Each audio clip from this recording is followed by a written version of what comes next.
नमस्कार दोस्तों, आप सभी का स्वागत है एक बार फिर से एग्जाम आइडिया 51 में। दोस्तों, आज का जो वीडियो है बहुत ज़्यादा इंपॉर्टेंट होने वाला है क्योंकि आज हम बात करेंगे बिहार पुलिस 2023 के में जो एग्जाम होना है दोस्तों बिहार पुलिस का।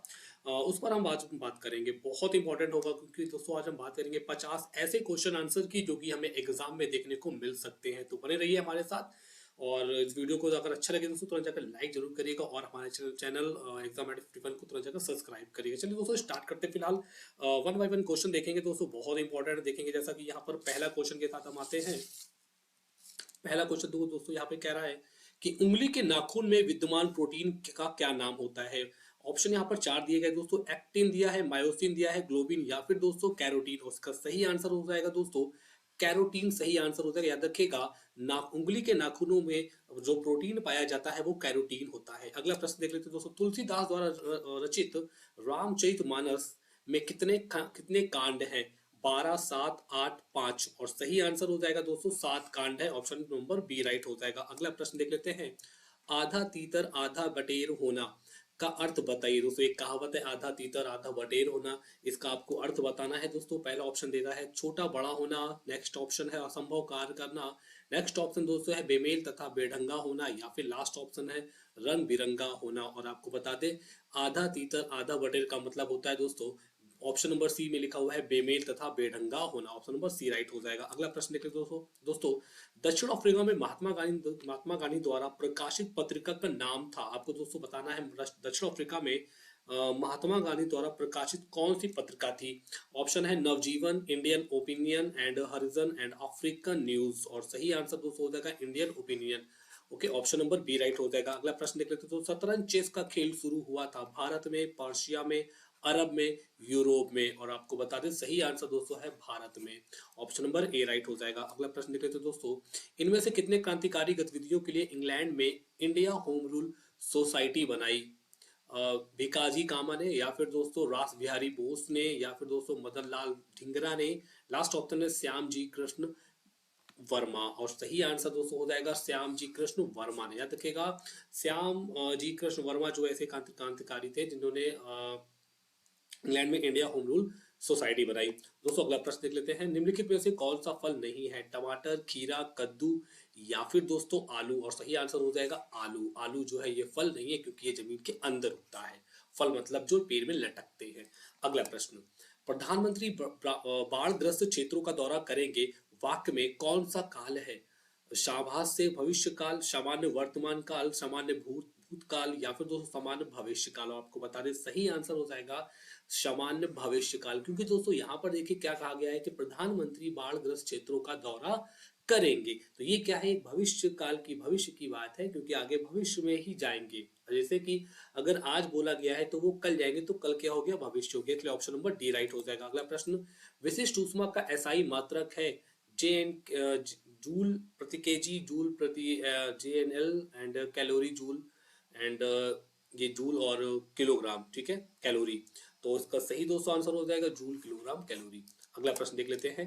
टरबाइन एवं डायनमो से बिजली प्राप्त करने में किस ऊर्जा को विद्युत ऊर्जा में परिवर्तित करते हैं। रासायनिक ऊर्जा, सौर ऊर्जा, मैकेनिकल ऊर्जा या फिर दोस्तों मैग्नेटिक ऊर्जा। और सही आंसर हो जाएगा ऑप्शन नंबर सी मैकेनिकल ऊर्जा। ओके, आगे बढ़ते हैं। अगला प्रश्न देख लेते हैं। अगला प्रश्न है दोस्तों, उप प्रधानमंत्री पद का सृजन है मूल संविधान के अंतर्गत हुआ था, संविधान के प्रावधानों से हटकर हुआ, या फिर दोस्तों 44वें संशोधन के द्वारा हुआ, या फिर लास्ट ऑप्शन है 85वें संशोधन के द्वारा। और सही आंसर दोस्तों हो जाएगा ऑप्शन नंबर बी संविधान के प्रावधानों से हटकर हुआ। अगला प्रश्न देख लेते हैं। विदेशी व्यापार को बढ़ावा देने के लिए भारत में विशेष आर्थिक क्षेत्रों जैसे सेज की स्थापना किस देश की तर्ज पर की गई। अमेरिका, रूस, चीन, इजराइल। और सही आंसर दोस्तों हो जाएगा चीन। ऑप्शन नंबर सी राइट हो जाएगा। अगला प्रश्न।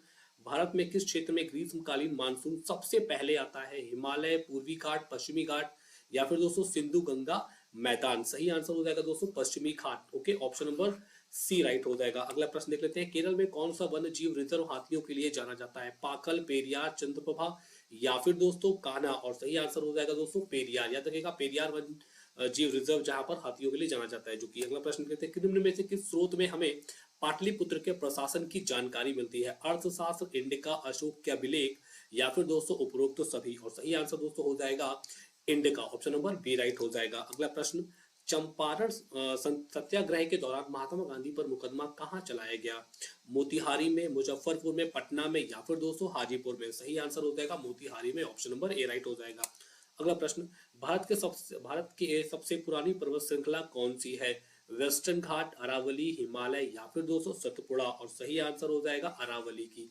और नेक्स्ट आगे देखते हैं, अगला क्वेश्चन है, एक आदर्श ईंधन वह है जो सस्ता हो, कम प्रदूषण फैलाने वाला हो, उच्च ऊष्मीय मान वाला हो या फिर दोस्तों उपयोग तो सभी। और फिलहाल दोस्तों एक आदर्श ईंधन का ही क्या काम होता है? वो सस्ता भी हो और कम प्रदूषण फैलाता हो, साथ में उच्च ऊष्मीय मान वाला हो, देन उपरोक्त सभी राइट हो जाएंगे, ऑप्शन नंबर डी राइट हो जाएगा। अगला प्रश्न दोस्तों, यहाँ पर अगला प्रश्न है, बहुउद्देशीय नदी घाटी परियोजनाएं आधुनिक भारत के मंदिर हैं, यह किसने कहा था? महात्मा गांधी ने, इंदिरा गांधी ने, पंडित जवाहरलाल नेहरू ने या फिर इनमें से कोई नहीं? उसका सही आंसर हो जाएगा पंडित जवाहरलाल नेहरू ने कहा था दोस्तों, बहुउद्देशीय नदी घाटी परियोजनाएं आधुनिक भारत के मंदिर हैं। अगला प्रश्न, एग्रोस्टोलॉजी के अंतर्गत किसका अध्ययन किया जाता है? कृषि विज्ञान, पादप, घास या फिर निमोटोड्स का? सही आंसर हो जाएगा दोस्तों घास का किया जाता है। अगला प्रश्न देख लेते हैं, पानी को रोगाणु मुक्त करने के लिए किस रसायन का उपयोग किया जाता है? क्लोरीन, ओजोन, कैल्शियम ऑक्साइड या फिर इनमें से कोई नहीं? और सही आंसर दोस्तों हो जाएगा chlorine, option number A right हो जाएगा। अगला प्रश्न देख लेते हैं, ईस्ट के द्वारा शर्करा का अल्कोहल में परिवर्तन कहलाता है? किण्वन, पाशुरीकरण, अल्कोहलियम एंड उपरोक्त सभी? सही आंसर दोस्तों हो जाएगा इसका किंडन, ओके, किण्वन कहलाता है। अगला प्रश्न, दक्षिण पश्चिम मानसून में हवा किस ओर बहती है?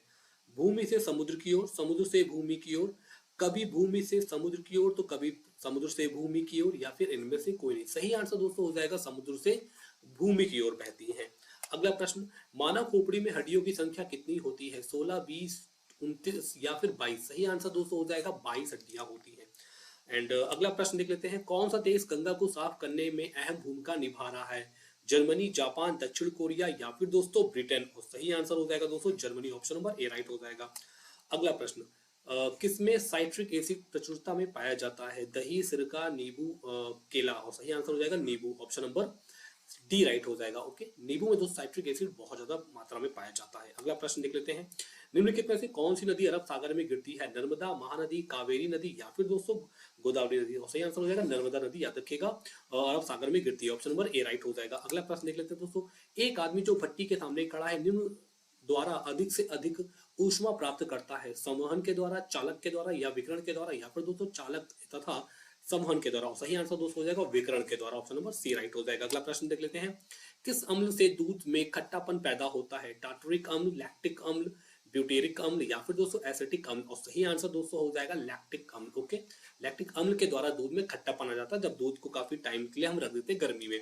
अगला प्रश्न, गंदे सार्वजनिक मूत्राशय में से गैस निकलती है? Ammonia, chlorine, sulphur dioxide, carbon monoxide? और सही आंसर दोस्तों हो जाएगा दोस्तों अमोनिया गैस निकलती है। अगला प्रश्न देख लेते हैं, जिसमें वस्तु की अपेक्षा प्रतिबिंब बड़ा दिखाई देता है वह दर्पण है? उत्तल दर्पण, अवतल दर्पण, समतल दर्पण या फिर दोस्तों समलोत्तल दर्पण? और सही आंसर हो जाएगा इसका अवतल दर्पण, याद रखिएगा। अगला प्रश्न देख लेते हैं, कुछ सीमा तक वस्तुओं की सभी आकृतियां संपीड़ित की जा सकती हैं, यह विशेषता कहलाती है तीक्ष्णता, तन्यता, प्रत्यास्थता एंड सघनता? और सही आंसर दोस्तों इसका हो जाएगा प्रत्यास्थता। Okay, option number C right हो जाएगा। अगला प्रश्न, निम्नलिखित में से किस तत्व के लवण प्राय नीले रंग के होते हैं? क्लोरीन एंड Fe के, जिंक के या फिर दोस्तों Cu के? और इसका सही दोस्तों आंसर हो जाएगा, यहाँ पर 4 ऑप्शन दिए गए, ठीक है ना, ए, बी, सी और डी। इसका सही दोस्तों जो आंसर होगा ये हो जाएगा ऑप्शन नंबर डी राइट हो जाएगा। अगला प्रश्न, राज्य में राष्ट्रपति शासन का अर्थ है राज्य में शासन है सीधा राष्ट्रपति का, राष्ट्रपति द्वारा नियुक्त मुख्यमंत्री का, काम चलाऊ सरकार या फिर राज्य के राज्यपाल का? और इसका सही आंसर हो जाएगा राज्य के राज्यपाल का।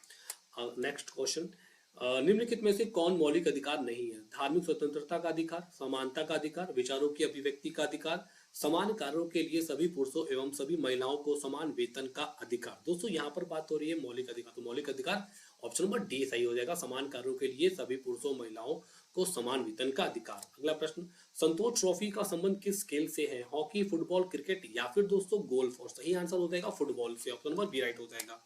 अगला प्रश्न, जब वाष्प द्रव में घनीभूत होता है तो यह ऊष्मा का अवशोषण करता है, इसका तापमान कम होता है, यह ऊष्मा का निष्कासन करता है, इनमें से कोई नहीं। और सही आंसर हो जाएगा ये ऊष्मा का निष्कासन करता है। ऑप्शन नंबर सी राइट हो जाएगा। अगला प्रश्न देख लेते हैं। परमाणु विस्फोटक में काफी अधिक ऊर्जा निकलती है, इसके क्या कारण है? न्यूट्रॉन का प्रोटॉन में रूपांतरण, रासायनिक ऊर्जा का न्यूक्लियर ऊर्जा में रूपांतरण, रासायनिक ऊर्जा का ऊष्मा ऊर्जा में रूपांतरण, या फिर दोस्तों द्रव्यमान का ऊर्जा में रूपांतरण। और हमेशा याद रखिएगा कि परमाणु में द्रव्यमान होता है, तो द्रव्यमान का जो द्रव्यमान जो होता है वो ऊर्जा में रूपांतरण होता है, जिसके कारण बहुत अधिक ऊर्जा निकलती है। ऑप्शन नंबर डी राइट हो जाएगा इसका। अगला प्रश्न देख लेते हैं। यदि किसी वस्तु का वेग 3 गुना बढ़ जाए तो उसकी गतिज ऊर्जा कितनी बढ़ जाएगी? 3 गुना, 6 गुना, 9 गुना, या फिर 27 गुना। और आपको बता दें सही आंसर हो जाएगा 9 गुना। ऑप्शन नंबर सी राइट हो जाएगा। अगला प्रश्न, निम्नलिखित में से किस रोग का संबंध है गंभीर रूप से सोच एवं याददाश्त के खोने से? अल्परक्तता, एल्जाइमर रोग, शार्स, या फिर दोस्तों ब्रेकफास्ट, रिनल फ्लेयर। और इसका सही आंसर दोस्तों आंसर हो जाएगा एल्जेमर एल्जीमर रोग। ओके। अगला प्रश्न, इनमें से कौन सा कथन गलत है? सूर्य, पवन एवं बायोमास गैर परंपरागत ऊर्जा स्रोत है। खनिज संसाधनों की पुनः प्रतिष्ठापन नहीं हो सकती है। देश के भौगोलिक क्षेत्र का एक सातवां हिस्सा मतलब कि वहां पर वन नहीं है। ओके। एंड पारंपरिक ऊर्जा स्रोत प्रदूषण पैदा नहीं करते हैं। आपको बताने से गलत कौन सा गलत है, आपको बताते हैं इसमें जो गलत है दोस्तों सबसे पहले ऑप्शन नंबर डी ही गलत है, क्योंकि परमाणु ऊर्जा स्रोत प्रदूषण पैदा करते हैं। और देश के भौगोलिक क्षेत्र का एक सातवां हिस्सा जो है वो वनाच्छादित है, बिल्कुल सही है। ओके। एंड बी और ए दोनों सही हो जाएंगे, बट ये जो डी ऑप्शन है ये एकदम गलत हो जाएगा। अगला प्रश्न, फलों के रस के परीक्षण के लिए किस रसायन का उपयोग किया जाता है? Ammonium sulphate, sodium बेंजोनाइट, sodium hydroxide, या फिर दोस्तों पोटेशियम नाइट्रेट। और याद रखिएगा उसके लिए सोडियम हाइड्रोक्साइड का यूज होता है। जैसे क्या होता है कि जिस भी फल के रसों का परीक्षण करते हैं उसके लिए सोडियम हाइड्रोक्साइड का यूज करते हैं। अगला प्रश्न, कौन सा रंग किसी छाते के लिए सर्वोत्तम होगा? काला, ऊपर से काला अंदर से उजला, ऊपर से उजला अंदर से काला, इंद्रधनुष के सभी सातों रंगों वाला। और इसका सही दोस्तों आंसर हो जाएगा ऊपर से काला अंदर से उजला। याद रखिएगा जो भी जो छाते होते हैं दोस्तों उनका जो रंग होता है वो ऊपरी परत जो काली होती है, अंदर की परत कैसी सिल्वर जैसी होती है। तो ये छाते क्या होते हैं कि सगले वो छाते एकदम सर्वोत्तम होते हैं, अच्छे होते हैं। अगला प्रश्न, सिराजुद्दौला की हार किस युद्ध में हुई? बक्सर, वांडीवॉस, प्लासी, या फिर दोस्तों इनमें से कोई नहीं। और आपको बता दें कि प्लासी के युद्ध से हुई थी। सिराजुद्दौला की हार जो हुई थी वो प्लासी के युद्ध में हुई थी। अगला प्रश्न, भारत के सबसे पूर्वोत्तर भाग तक कौन सा राज्य विस्तारित है? असम, मणिपुर, नागालैंड, या फिर दोस्तों अरुणाचल प्रदेश। सही आंसर हो जाएगा Arunachal Pradesh. Option number D right हो जाएगा। अगला प्रश्न, किस देश में क्रिसमस का त्योहार ग्रीष्म ऋतु में मनाया जाता है? Australia, Mexico, Canada, Italy. सही आंसर हो जाएगा ऑस्ट्रेलिया में। अगला प्रश्न देख लेते हैं दोस्तों, सलाल जल विद्युत परियोजना किस नदी पर है? झेलम, चिनाब, रावी, या फिर दोस्तों इनमें से कोई नहीं। और सही आंसर हो जाएगा चिनाब नदी में। अगला प्रश्न देख लेते हैं, कौन सी पर्वत श्रृंखला मात्र एक ही राज्य में फैली है? अरावली, अजंता, सतपुड़ा, सह्याद्री। और सही दोस्तों आंसर हो जाएगा अरावली। ओके। अगला प्रश्न, सिंधु घाटी सभ्यता की मुख्य विशेषता क्या है? नगर योजना, चौड़ी सड़कें, निकासी व्यवस्था, पक्का मकान। सही था दोस्तों नगर योजना। ओके। एंड अपनी क्लास का लास्ट क्वेश्चन दोस्तों, मधुशाला नामक साहित्य कृति के रचनाकार के नाम को चुने। जिन्होंने दोस्तों उनका नाम बताइए जिन्होंने मधुशाला नामक ये नामक लिखा है, सॉरी नामक लिखो नामक। ओके। नामक साहित्यिक कृति की रचना की थी, उसका नाम है दोस्तों हरिवंश राय बच्चन के द्वारा। उन्होंने मधुशाला की, उन्होंने मधुबाला भी लिखी थी, याद रखिएगा मधुबाला। ठीक है। चलो तो फिलहाल दोस्तों आपको बता दें जो आज मैंने क्वेश्चन कराए बहुत ज्यादा इंपॉर्टेंट है दोस्तों, ऐसे क्वेश्चन हमें एग्जाम में देखने को मिल जाते हैं।